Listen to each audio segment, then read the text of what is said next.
I'm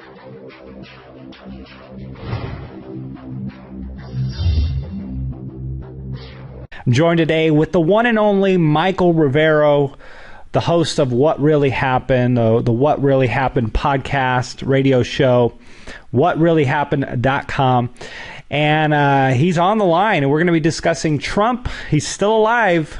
He's the president, regardless of what people say, and he's hitting the ground running, no doubt. Michael, thanks for coming on the show with me today. Thank you for having me again. Well, Trump is hitting the ground running.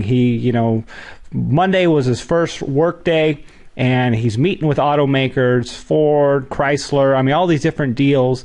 He's promising to lower regulations, approving permits, freezing government spending. What is wrong with this picture that warrants such hate from the media?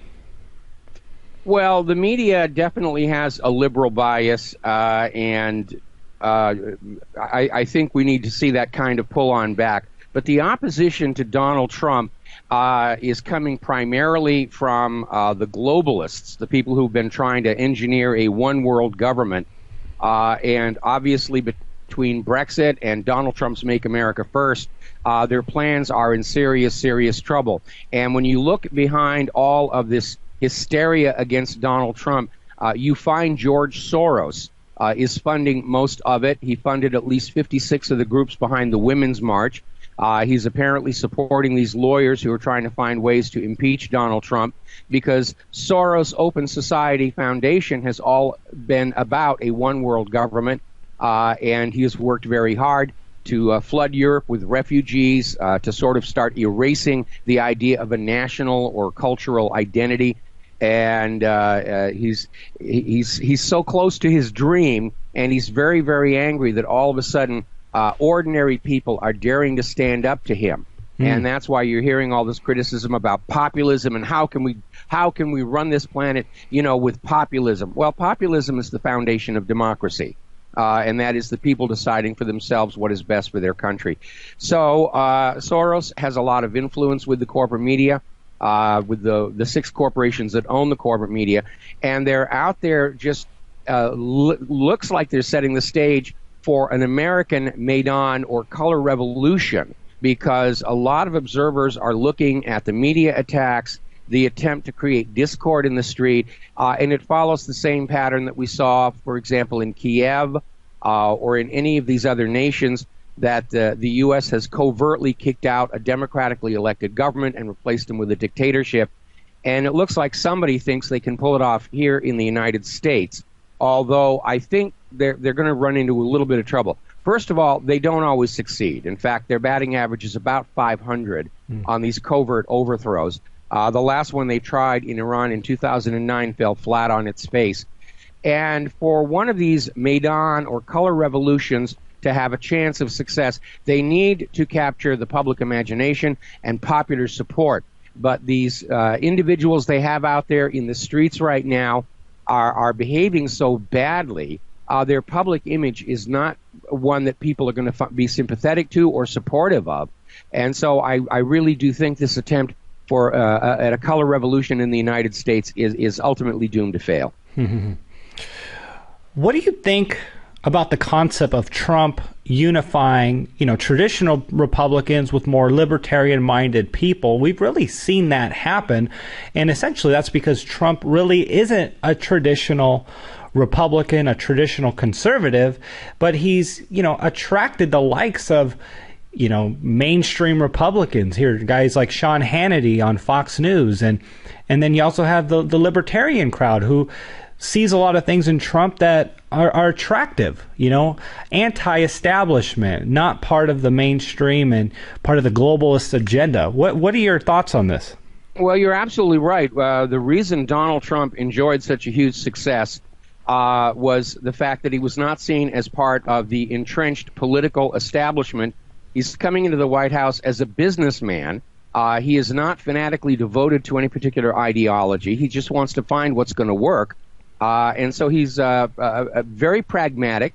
Now, I don't agree with everything that he's doing, but obviously, had Hillary succeeded in stealing the election, I think we'd be looking at a hot war with Russia.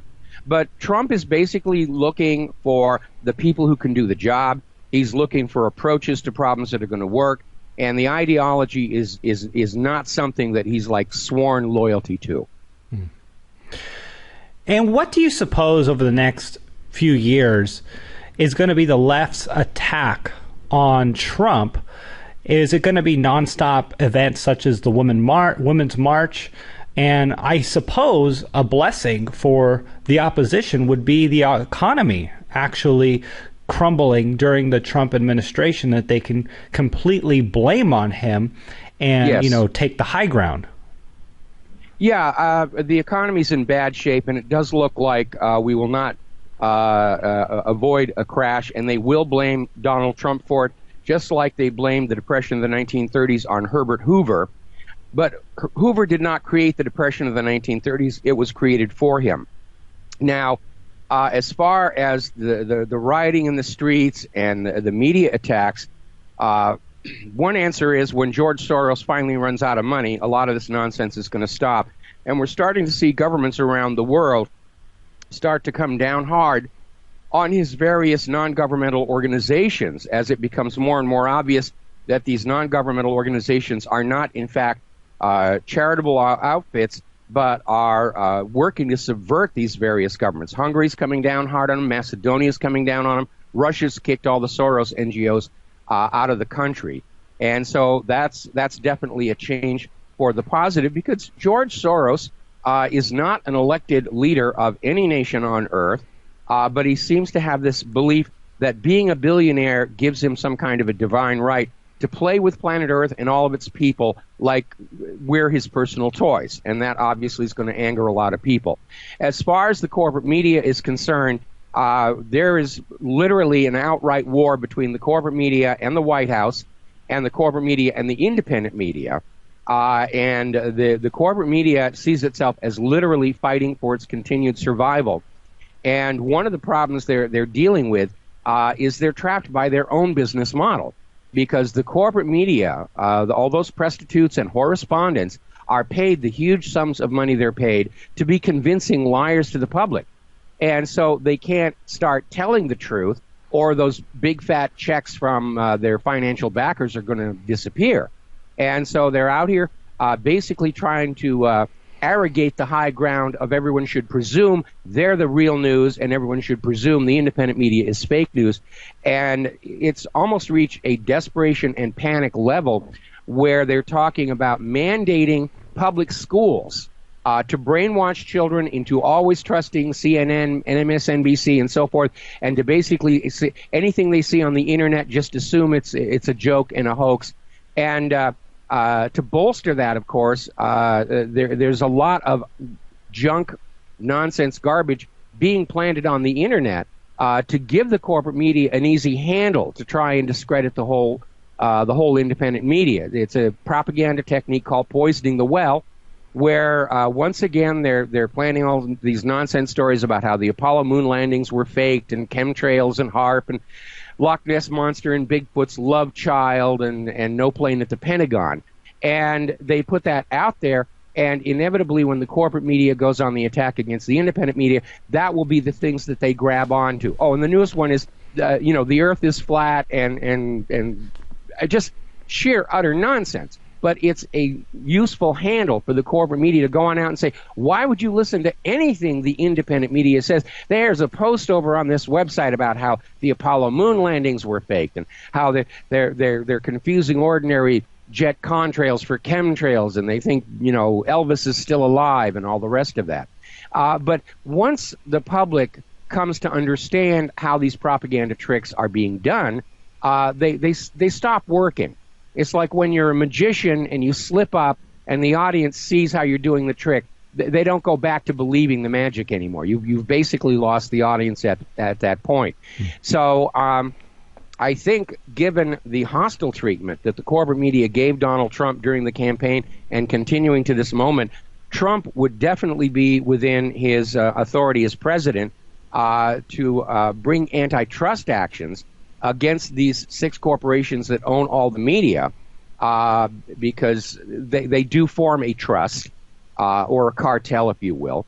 The corporate media is losing readership. They're losing audience. We just heard the New York Times is vacating 8 floors of its own building in order to convert them to rental office space just to stay afloat.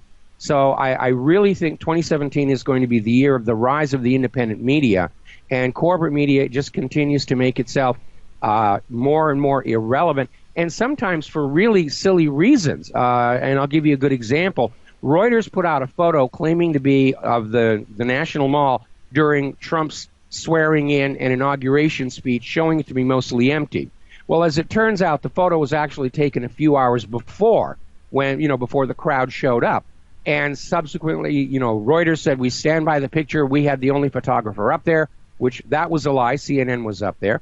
And CNN has put out this gigapixel image showing the real size of the crowd. And it was such a minor, trivial thing, just trying to say nobody showed up for Donald Trump. Nobody supports him. He couldn't even get people to his inauguration. And yet the images taken at the moment of his speech show that mall was absolutely jam-packed, crowded. But it's like the corporate media has gotten by with lies and deception so long, they just automatically fall into that pattern. And it doesn't even occur to them to maybe go back to following the basic principles of honest journalism. And ultimately, the public is now aware. They're very skeptical. I saw one poll that showed only 6% of the American public still trust the corporate media. I presume that's the 6% of Americans who don't know how to use a computer. And those are terrible, terrible numbers. Even the most generous poll I've seen places public trust in the corporate media at only 14%. So we're definitely seeing a watershed moment, and I think it all centered on that election, because right up to that last day of the election, the corporate media was absolutely convinced that they had succeeded in brainwashing the American people into voting for Hillary Clinton. They've been out there with all these polls. She's going to have a landslide, runaway victory, and they were hugely embarrassed by that. Now they're trying to find scapegoats, and they're settling on the independent media and saying, well, it was all our fault, that their predictions were wrong and their reporting looks poor. But all we're doing out here in the independent media is we're actually reporting the facts. And right now, as we gain more and more of an audience, we actually have to be very careful. They're waiting for us to slip up. They're trying to embarrass us. They're trying to open us up to any kind of litigation that could shut us down. We actually, in the independent media, now have to be more professional than the professionals over at the corporate media. We have to follow the principles of journalism and be very, very careful and understand that as we become more of an influence on our society's events, that there's a responsibility that comes with that. And we have to keep that in mind and not get tricked into a misstep that can be used to harm all of the independent media. Wow. Well, that's great advice right there, and it's great advice for me, too, with what I do here at Crush the Street.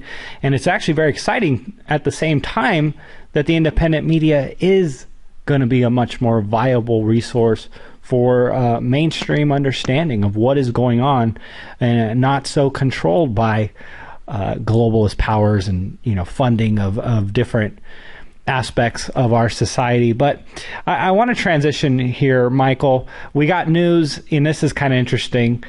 First of all, Hillary isn't in prison at the moment, and I'm wondering if that's water under the bridge. But we also got news that FBI Director James Comey will remain under the Trump administration. And I'm just wondering if it's Trump's personality. Maybe he just doesn't want to pour salt on the wound. And he, I watch so much of him. He seems like the type of guy that can butt heads with somebody. And then, after it's done, he moves on. He wants to get together. And I'm really seeing him trying to bring people together, no matter who they are. And I'm wondering if that's why he's not talking about Hillary for prison anymore. Well, he's trying to walk a very fine line here, because any move against Hillary Clinton is going to be denounced by the liberals and the corporate media as he's out for revenge. He's just being petty and vindictive. And certainly James Comey, it was very clear during all of that email hearings and so forth, Comey was not at all happy at being deliberately hamstrung by Loretta Lynch. And but Comey is an effective FBI director. And I think what Trump is thinking is that if he can get Sessions confirmed as Attorney General, and then Sessions is going to go after Hillary Clinton, that Comey already knows where all the dirt is and where everybody should be looking. And just slowly build a case that it's just going to be obvious to everybody. Hillary Clinton broke the law. She may have betrayed her nation. And build the case in such a way that they can't scream, it's just revenge. And he'll stand up there and say, look, she broke the law. And I'm still very curious about whether Hillary Clinton was actually selling out our country to foreign powers. Because if you remember back in 1996, there was a scandal called Chinagate, where Bill Clinton, in the run-up to his reelection campaign, was using his authority as president to authorize the sale of very sensitive technology to China over the objections of the intelligence agencies and the Defense Department. And at the same time, Chinese money was pouring into his reelection campaign fund. Now, they were using Chinese American citizens to nominally make it legal, but it did come out on investigation that this money was coming from China, from Chinese intelligence agencies. And there was a big scandal, and it was supposed to be investigated. But apparently the computer that held all the records suffered a breakdown, and nobody had been making backups. And if there's one thing the Clintons have been very skilled at over the last quarter of a century, it is evading the consequences for their actions. And Donald Trump did make a campaign promise that his government's going to look into Hillary Clinton. I think he wants to be very careful that he does not provide fodder for those who are saying he's just out for petty revenge. But I think Trump understands that if something isn't done about Hillary, it's going to work against him in 2020. And more importantly, if you're going to drain the swamp, the first thing you want to do is make the swamp very unattractive to aspiring politicians. And if you allow somebody like the Clintons to get away with what they got away with, then you're going to have a whole bunch of politicians running for elected office and thinking that they can get away with the same thing. And that's going to be very, very bad for the future of our nation. So somewhere down the road, I know it's not a high priority with them, but somewhere down the road, I think they are going to prosecute Hillary for not everything that she's done, but for some of it. Well, Donald Trump's inaugural address was totally Donald Trump, and he didn't hold back. He got up there. He didn't try to appease the establishment. He basically told the American people, you've been screwed. And, yes. And that was really, really bold of him, with all prior presidents are, sitting right behind him while he talks to the world. And I thought that was very bold, and it gave me confidence that he is going to come through with the promises that he made. For him to do that and not just be beholden to, the likes of the Democrats or the establishment and people that might otherwise oppose him. And I thought that was a very good sign. And, we also got news that Trump signed an executive agreement to withdraw from the Trans-Pacific Partnership, TPP. And again, that's him saying, hey, I'm not beholden to the multinational corporations and the establishment and the big money. Any closing thoughts on this topic here? Well, one of the reasons Trump was seen as such a threat by the establishment is he's got his own money. He's not dependent on other people for funding. He made his own money. He can't be bought. He can't be bribed. And if you look at how much he's given up in terms of his own personal comfort to be the president, you understand that he's there because he honestly thinks he can do a good job for the American people. Now, there's an upside to that for the American people. There's also a downside in that Donald Trump right now has managed to enrage or terrify as many different elements of the establishment as John F. Kennedy did, and we all know what happened to him. So I'm glad that Donald Trump is keeping his own private security in addition to the Secret Service detail. And I did notice how heavy security was during the inaugural parade. And So I would not at all be surprised if all else fails, if they can't impeach him, if they can't riot him out of the White House. I'm expecting that there will be a serious attempt on his life before his first term is up. Wow. Well, Michael Rivero of What Really Happened. Michael, if people want to learn more about what you do and what you offer, please share a little more information on that. Well, my website is whatreallyhappened.com. I've been running it for going on 23 years now.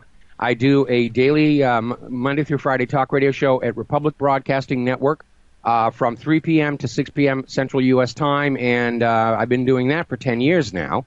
How time flies when you're fighting the narcocracy. If you go to my webpage, there's a link to past shows, podcasts, and Ron Gibson maintains a YouTube page of the collected videos from our BAM user video feed from the show, although after you watch me for about 2 minutes, you've seen all that there is to see. So that's where you can find information about who I am and what I do. Well, Michael, you're the man, and I really do appreciate you coming on the show. It really is a pleasure, and you really shared some great nuggets of wisdom with us and really understanding what is going on and really understanding, diving into the truth. So that was really exciting. Again, thank you so much. Have a great day, sir. All right, same to you, and thank you for having me on your show again.